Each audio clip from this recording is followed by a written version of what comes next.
everyone, welcome back to our channel How to Tutorials. In today's video, I will show you how to create an Etsy account using just your mobile phone step by step.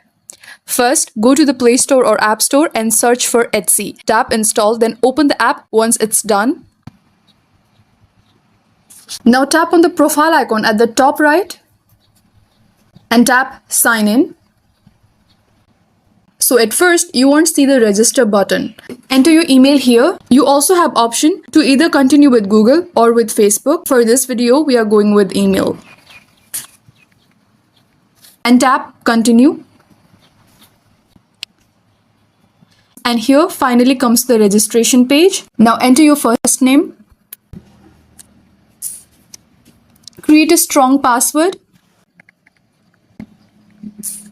Make sure your password is strong, at least 8 characters with numbers or symbols. Once done, tap register. And here's the captcha you need to solve before moving forward.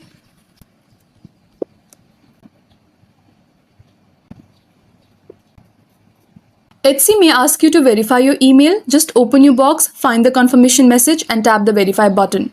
And that's it. Your Etsy account is ready. You can now start browsing handmade items, save favorites, or even open a shop if you're planning to sell. If this tutorial helped, give it a like, tap subscribe and let me know in the comments what app you want help with next. Thank you for watching and I'll see you in the next one.